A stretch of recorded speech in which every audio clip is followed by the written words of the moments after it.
Arrêtez le plan de Dieu pour ta vie.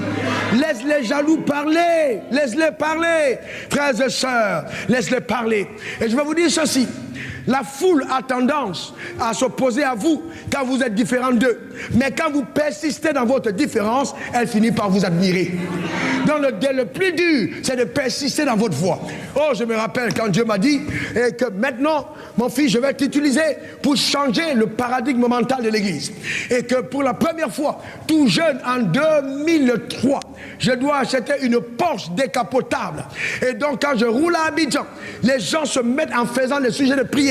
Ou à fois rétrogradé, ou à fois est un scandale.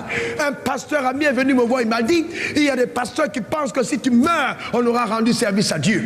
Frères et sœurs, quand la grâce de Dieu te visite, elle t'amène à faire des choses inimaginables. Je vois cette grâce descendre sur ta vie au nom suprême de Jésus.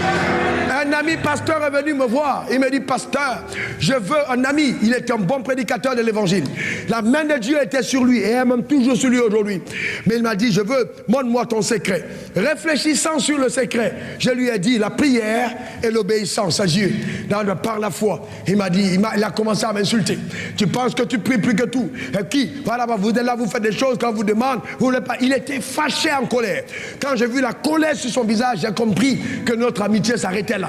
On pouvait continuer de s'appeler, on pouvait continuer de se saluer, mais plus se fréquenter. Cet ami pouvait devenir un danger pour ma destinée. Vous devez apprendre à mettre un stop quand Dieu dit stop. Est-ce que quelqu'un comprend de quoi je parle? Stop! Il y a des relations qu'il faut arrêter à un moment, parce qu'elles ne vous amènent nulle part. Elles détruisent votre futur, elles falsifient votre histoire. C'est ce que j'appelle la sagesse de la coopération avec la grâce. Le drame, c'est que beaucoup d'entre vous avez la grâce, mais vous n'êtes pas sage. Vous avez la grâce, mais vous n'êtes pas sage. Ça dans vos relations, ça dans votre conduite, vous n'êtes pas sage.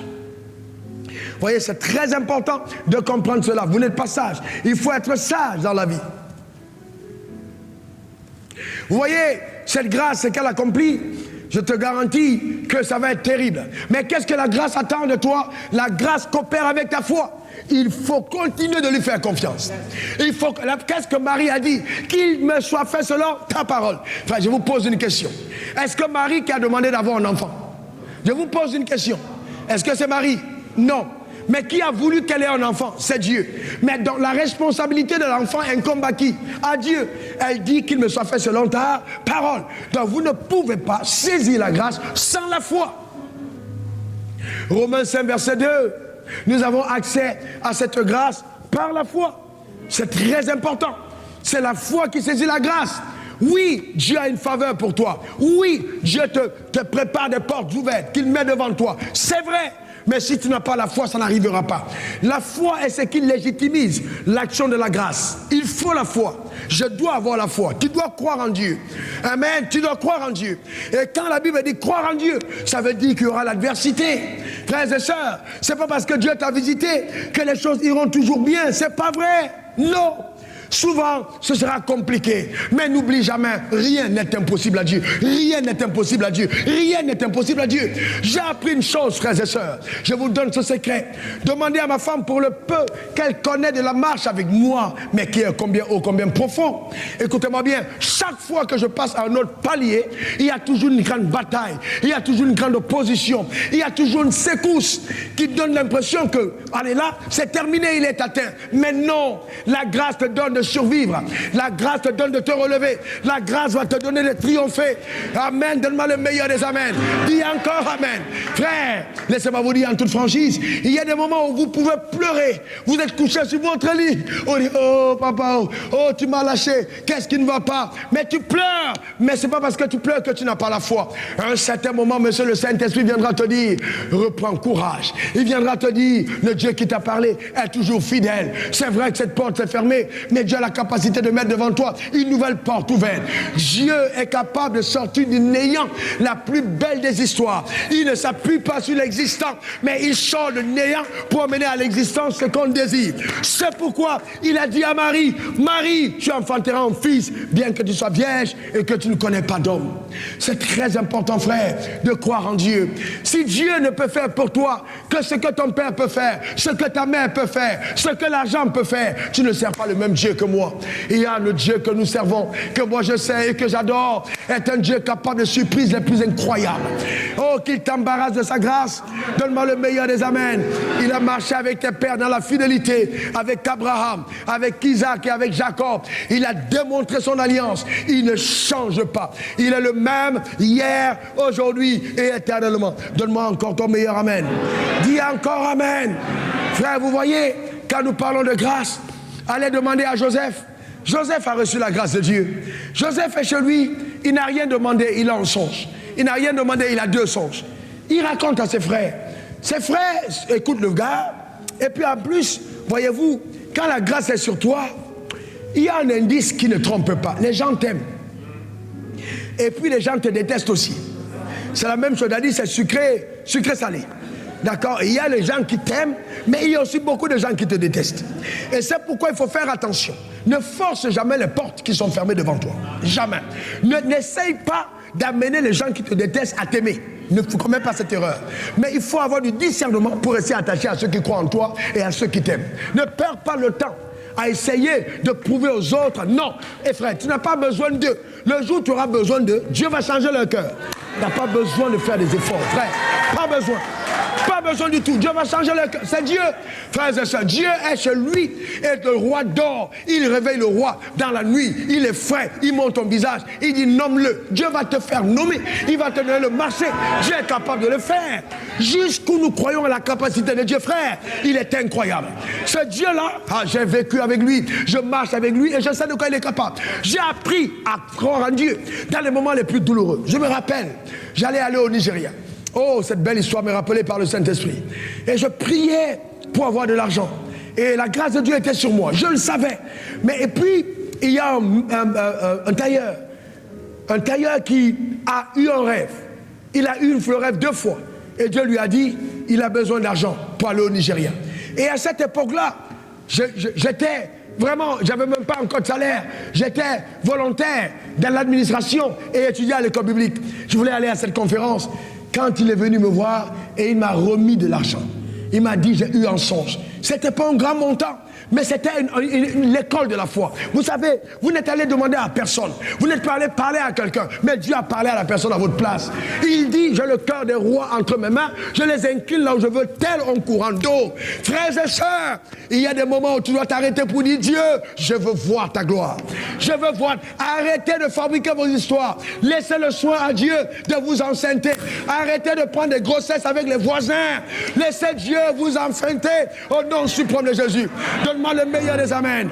Ne force pas, ne force pas. Dieu est capable de le faire. Le jeune homme Joseph va donc avoir cette vision. Et les frères de Joseph vont commencer à dire, mais c'est quoi? Tu te prends pour qui? Même le père de Joseph dit, mais attends, toi, un dernier comme ça, tu vas venir dire que nous, on va venir se positionner devant toi. Tu es fou ou quoi? Tu ne connais pas le droit d'aînesse? Sauf que Dieu ne respecte pas le protocole humain. Quand la grâce te rend visite, elle ne tient pas compte de l'ancienneté, de l'âge, des titres. Ça fait tel nombre de temps que je suis à l'église. Reste sur ton ancienneté, tu vas vieillir là sans rien voir. Si tu ne dépends pas de la grâce, tu ne verras pas Dieu te visiter. La loi ne peut jamais te satisfaire. Elle va toujours t'énerver. Amen. C'est très important de coopérer avec la foi. Amen. Et donc, Joseph va donc être arrêté par ses frères, vendu par ses frères. Mais c'est étrange. Lisons ce texte de Genèse 39, versets 1 à 2. On fit descendre Joseph en Égypte. Et Potiphar, officier de Pharaon, chef des gardes, l'Égyptien, l'acheta des Ismaélites qu'il avait fait descendre en Égypte. Regardez ce texte, c'est fort. Il y a d'abord là, Joseph descend en Égypte. Comment est-ce que Joseph, qui a la promesse de Dieu, va descendre dans le territoire de Pharaon? C'est-à-dire, c'est comme si Dieu te prend pour t'amener dans le camp de Satan. De 2, il descend en Égypte et Potiphar, chef, c'est-à-dire, il est de la garde de Pharaon, l'achète comme esclave. Et il est vendu par les Ismaélites, qui ne sont pas de la lignée. Vendu par eux chez Potiphar. La Bible dit, regardez au verset 2, l'Éternel fut avec lui et la prospérité l'accompagna. L'Éternel fut avec lui. Comment vous allez me dire que l'Éternel est avec vous et vous êtes en train d'être vendu comme esclave? Un jeune homme au bord de la rue, on le met en plein marché. Parce qu'on vendait comme les moutons, marché. Ok, mise à prix, voilà, lui. Quel est ton nom, toi? Comment tu t'appelles? Joseph. Il n'avait pas de pièces. Joseph, ok, Joseph.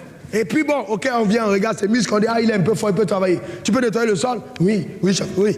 Il est avec tout ton caleçon. On le prend, l'amène chez Potiphar. Sauf que quand il arrive chez Potiphar, Potiphar remarque que l'atmosphère de sa maison change. Le jeune homme est dans la maison. Il est vendu comme esclave, mais dans la maison, les choses commencent à prospérer. Et Potiphar commence à aimer le gars, à aimer tellement Joseph qu'il lui confie les rênes de sa maison. Mais sauf que dans la maison, il y a Madame Potiphar. Quand elle regarde, elle voit Joseph, la carrure, l'élégance, la manière de cette et la prestance. Parce que quand la grâce de Dieu est sur toi, quand tu apparais quelque part, les gens t'aiment, homme comme femme. On commence à aimer ton affaire. Sauf que la femme de Potiphar, interprétant la destinée de Joseph, va l'interpréter un peu gauchement. Elle va désirer aller au lit avec elle. Oh, avec lui. Alors le gars va dire non, je ne peux pas. Mais vous savez, je vous pose une question, jeune homme. Vous pensez que c'était facile? C'est un jeune homme qui n'était pas castré, qui n'avait aucune relation avec des femmes, qui devait être à l'âge de la vigueur. Donc quand il dort la nuit, il pense à Madame Potiphar. Vous savez qu'une femme va vous séduire. Il y a des manières de faire. Elle arrive, vous voyez, même son postérieur, elle montre tout, elle met tout ce qui est le pime et le pam, tout dedans, elle montre parce qu'elle veut démontrer. Mais Joseph est calme. La nuit, quand il dort, il y a une force qui lui dit vas-y. Une autre qui lui dit tu ne peux pas y aller à cause de la grâce de Dieu qui est sur toi. Tu as une destinée. Tu ne peux pas décevoir cet homme. Joseph tient ferme. La femme continue d'harceler. Joseph dit non. Mais un jour, la femme dit assez, c'est assez. Elle est énervée. Elle est en courroux. Écoutez-moi très bien. Dans une assemblée, dans une église, dans une communauté, si un homme a un problème, les femmes qui se fâchent le plus, ce sont celles qui voulaient que cet homme. Elles sont énervées. Joseph, je dois me sentir. Donc quand Potiphar, tu as refusé, tu me refuses. Je suis fatigué, mais on va voir. Le mari arrive, les femmes sont dangereuses. Les femmes, si tu ne respectes pas, tu n'as pas peur de la femme, c'est que tu as peur de rien. Ah non, je vous dis les femmes, quand la femme veut être dangereuse, la femme est dangereuse. Sérieusement. Frères et sœurs, il faut, vous savez, arrêtez-moi l'évangile des Américains. La femme, quand il n'y avait pas de femmes sur la terre, il n'y avait pas de problème. C'est quand les femmes sont venues que les problèmes ont commencé. Quand Adam était seul, il n'y avait pas de problème. Frère, c'est écrit dans la Bible. Restez calme ou pas calme, c'est votre problème. Je vous dis ce qui est vrai, c'est écrit dans la Bible. On est d'accord? C'est écrit dans la Bible. Je ne suis pas là pour vous flatter en disant que non, vous êtes le miel et le sucre, tout ça. C'est ça en fait. D'accord, la femme peut être vraiment une bénédiction, mais elle peut être aussi hyper dangereuse. Quand une femme décide d'être actrice, même à Hollywood, il n'y a pas son deux. Je vous garantis. Allez demander, frère, tu es là, je ne dis pas que c'est ta femme. Mais vous savez, quand une femme veut ce qu'elle veut, même si elle est ta femme au lit, souvent, il y a rien. En fait, c'est juste l'acteur. Elle est en train de faire l'actrice, il n'y a rien. Elle en dégage vite, mon gars, descend. Amen. Il n'y a rien dedans. Mais il faut discerner. Dans la maison, quand Potiphar la touche, elle est contente, mais ce n'est pas Potiphar qu'elle voit, elle voit Joseph. Elle était constamment en train de voir Joseph au travers de Potiphar. Elle a arrêté les vêtements, Potiphar est rentré du travail. Elle a commencé à pleurer. Oh, Joseph. Potiphar dit, mais qu'est-ce qu'il y a? Joseph est mon Joseph. Les femmes. Ah non. Le mari dit, ma chérie, qu'est-ce qu'il y a? Elle tombe par terre, elle se roule. Regardez les pleureuses de deuil. Qui pleure au deuil? Les femmes. Parce que les femmes sont spécialistes, elles savent pleurer au deuil. Vous les voyez au deuil, elles rient, elles causent là. Elles sont là, et puis après, 1, 2, 3, on va commencer.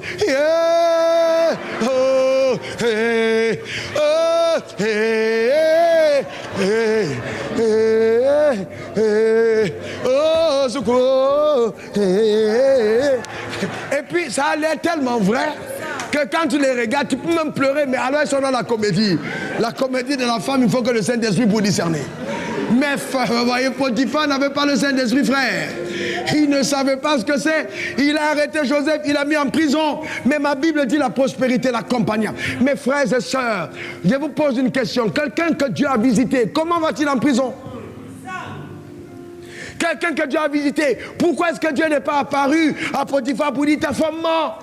Frères et sœurs, la grâce emprunte des voies insondables. La grâce ne passe pas par le chemin que toi tu as tracé pour elle, mais elle passe par le chemin qu'elle a tracé pour toi. C'est très important. Et ce chemin, souvent, ne ressemble pas au chemin ordinaire. Voyez-vous, à des moments, tu as bien l'impression que c'est la fin. Mais la grâce, c'est pourquoi elle t'amène par là.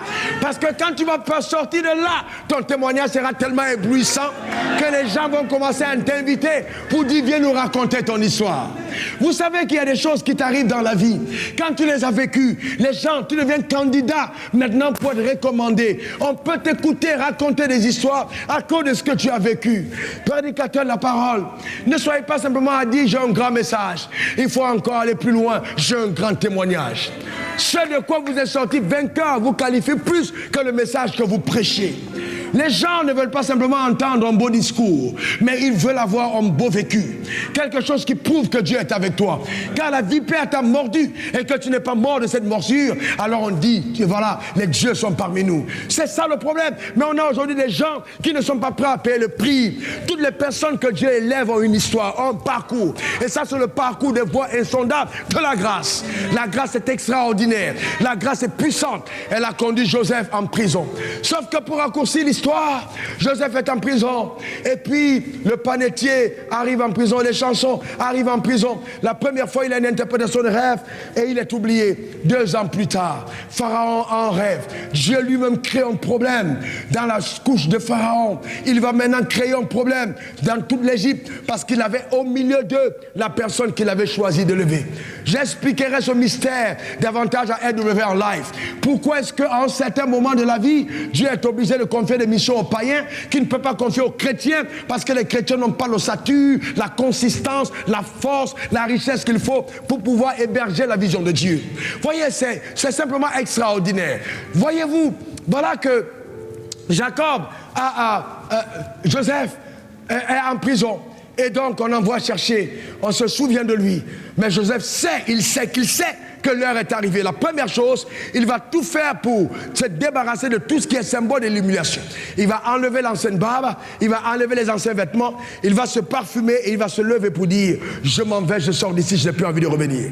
Il arrive devant Pharaon, il explique le songe. Et puis maintenant, il dit à Pharaon, voici la solution. Il faut désigner un homme. Il dresse le CV. Mais le CV qu'il dresse correspond à une seule personne dans l'Égypte. Pourquoi? Parce que lui avait vécu l'expérience. Lui était passé par des choses tellement compliquées qu'il était finalement la seule personne capable de régler le problème. Pharaon lui dit, mais on va trouver ça encore où, frère? Viens maintenant, je te nomme premier ministre. Imaginez donc au journal de 20h. Et ça se passe aux environs de 13h45. Au journal de 20h, tout l'Égypte, le président appelle pour dire je veux absolument que le gouvernement se réunisse parce que je dois prendre une décision de crise et urgente. On présente un gars en disant c'est lui votre nouveau premier ministre avant que ça ne passe au journal. Imaginez les autres ministres. Quel est son parcours? Il sort de quelle université? Quel est son background? Les gens, vous pensez que les gens étaient d'accord? Pas du tout. Mais sauf que Dieu ne demande pas la vie des hommes pour faire de toi ce qu'il veut faire. C'est ça le Dieu qu'on sert. Au journal de 20h, voilà Potiphar et avec sa femme.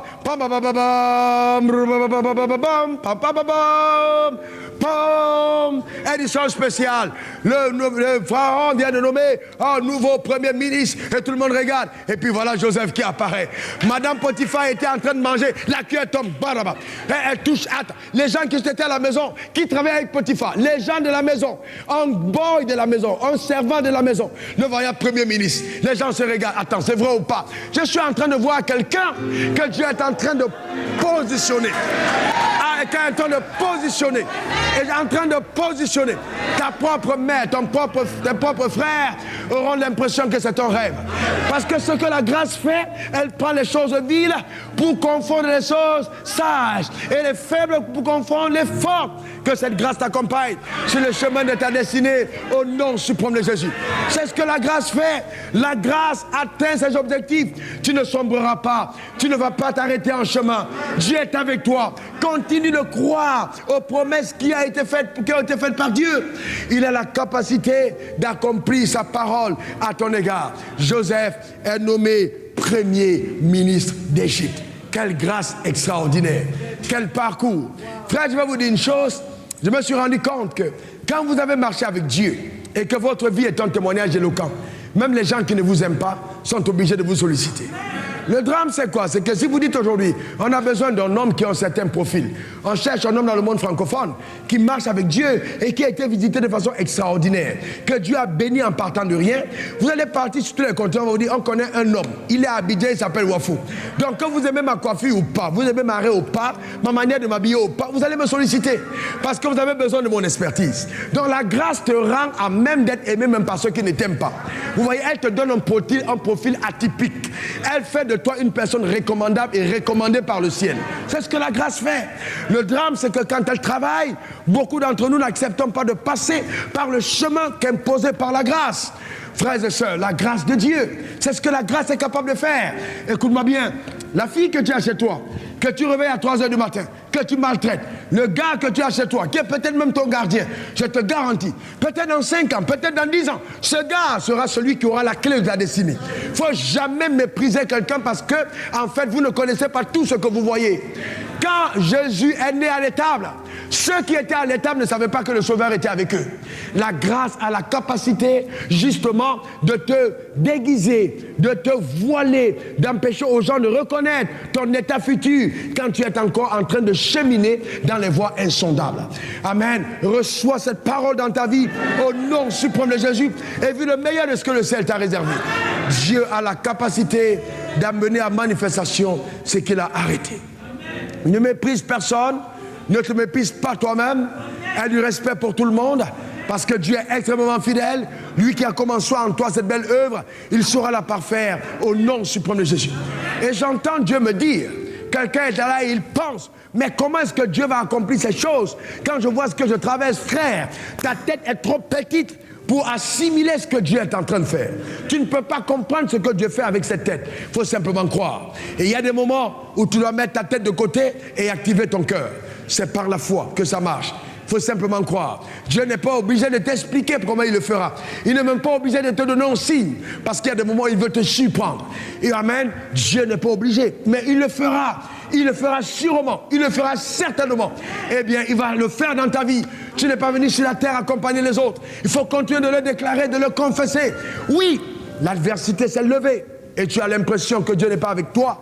Moi, je vais te dire, frère, je suis passé par là. J'ai passé des nuits à la gare Steve. Et ensuite, j'ai été avec des réfugiés ici à Abidjan, mangeant chez les Mauritaniens. Quand il m'arrivait de manger le lait caillé des Mauritaniens, c'était mon plus beau repas de la journée. Parce que c'est ce que je pouvais avoir. Je suis resté pas longtemps, plus de 3 mois, dans un camp de réfugiés, avant de sortir de là. Mais la grâce de Dieu était avec moi, frère. Il y a des moments où la grâce va imposer de toi certains actes d'isolement, certains actes sacrificiels. Oui, la grâce ne rend pas les choses faciles, mais elle te donne de triompher de toute forme d'adversité. Elle te polie pour que tu puisses avoir un témoignage unique. Eh bien, c'est ce que la grâce de Dieu fait. Que la main de Dieu soit sur toi, que la faveur de Dieu t'accompagne, que la puissance de Dieu te garde, au nom suprême de Jésus. Ma soeur, tu n'as pas besoin d'aller au resto, d'aller en boîte de nuit, d'aller dans les jardins publics pour qu'un homme te voie. Quand la grâce de Dieu est sur toi, l'homme va te localiser, même si c'est au puits d'eau, il te trouvera. Ne te casse pas la tête, ne te fracasse pas les méninges. Sois simplement une femme obéissante à Dieu. La grâce de Dieu. Dieu a la capacité et il est responsable d'accomplir ce qu'il annonce. Tu ne sais pas comment, mais il le fera. Eh bien, il le fera. Il le fera encore. Demeure béni, demeure encouragé, demeure enraciné dans les convictions profondes. Continue de le louer, de le célébrer. Lui qui a commencé en toi cette belle œuvre, il sera la parfaire au nom suprême de Jésus. Dieu n'est pas mort. Il est vivant, sa main est puissante, capable de faire des choses merveilleuses. Il parle et sa parole court avec vitesse pour l'exécuter. Ses anges sont en action, capables de redonner à ta vie un éclat extraordinaire. La grâce a la capacité de donner à ton livre d'avoir un second chapitre. Même si le chapitre passé était un chapitre d'échec, ne mets pas un point final, parce que la grâce donne à ton histoire de continuer. Ne t'arrête pas à la prison, mais il faut continuer au chapitre futur, au chapitre suivant. il y a aussi le palais. Ceux qui ont lu l'histoire de Joseph ont d'abord vu la citerne. Ensuite, ils ont vu Potiphar. S'ils ferment le livre, ils vont dire, ouais, vraiment, j'ai lu un livre là, vraiment, c'est terrible. Le gars a trop souffert. C'est quel livre? Joseph, l'histoire de Joseph. Oh, tu t'es arrêté à quel chapitre? Chapitre 2. Non, continue. Il est encore allé en prison. Oh, Joseph en prison. Bon, chapitre 4. Après, il est allé au premier ministère. C'est ça la grâce de Dieu. Chapitre après chapitre. Ton histoire, les plus belles se trouvent au dernier chapitre de ton livre. Ils sont à venir. Le meilleur reste à venir pour toi. Demeure comblé et béni. Que la grâce de Dieu soit avec toi. Au nom suprême de Jésus. Amen. Amen. Et Amen. Alléluia. Gloire à l'agneau. Gloire à Jésus. Gloire à l'agneau. Alléluia. Amen. Gloire à Jésus. Amen. Comme je l'ai dit à ma femme hier, et comme je l'ai dit à ma fille, alors moi ce message est venu juste comme une prophétie pour toi. Dieu m'a parlé, il m'a dit, arrête la série que tu es en train de faire et parle de ça à mon peuple. Pour cette saison, je vais vous dire une chose, il y aura des secousses dans le monde, mais la grâce de Dieu qui est sur toi te préservera. Quand 1000 tombera à ta gauche, 10 000 à ta droite, n'oublie pas, le chemin de la grâce est des voies insondables. À la fin, ta vie témoignera de la gloire excellente de Dieu au nom suprême de Jésus. Continue de lui être fidèle et tu verras sa main puissante et son bras étendu se déployer. C'est une prophétie, ce n'est pas un enseignement, c'est une parole qui t'est adressée. Non, c'est une parole que Dieu t'adresse. Alors élève ta voix et dis au Seigneur, merci pour la parole. Dis merci à Dieu. Merci à Dieu. Tu ne comprends pas tout, mais tu crois simplement. Élève ta voix, dis merci au Seigneur. Dis merci à Dieu, dis merci à Dieu, dis merci à Dieu. Merci pour la parole qui t'est adressée. Je vois Dieu agir dans ta vie de façon spectaculaire. Dis merci à Dieu, dis merci. Dis simplement merci au Seigneur. Dis merci à Dieu pour la parole, dis merci. Au Saint-Esprit, dis merci. Tu ne comprends pas tout, mais il est à l'œuvre. Dis merci. Dis simplement merci au nom suprême de Jésus. Béni sois-tu, Seigneur. Gloire, honneur, triomphe à toi. Dis simplement merci. Celui qui t'a donné cette vision, celui qui t'a parlé, celui qui s'est adressé à toi, a la capacité d'exécuter dans la plénitude ce qu'il a annoncé. Dis simplement merci à ton Créateur. Alléluia. Au nom suprême de Jésus. Et si tu m'écoutes quelque part et tu as envie de donner ta vie à Jésus, alors tu lèveras ta main vers le ciel, tu répéteras après moi, Seigneur Jésus, entre dans mon cœur. Lève ta main si tu es ici, change ma vie. Alors tais-toi, répète, change ma vie Seigneur. Je te donne mon cœur, je te donne ma vie. Au nom suprême de Jésus. Amen. Amen. Amen. Que Dieu nous bénisse richement.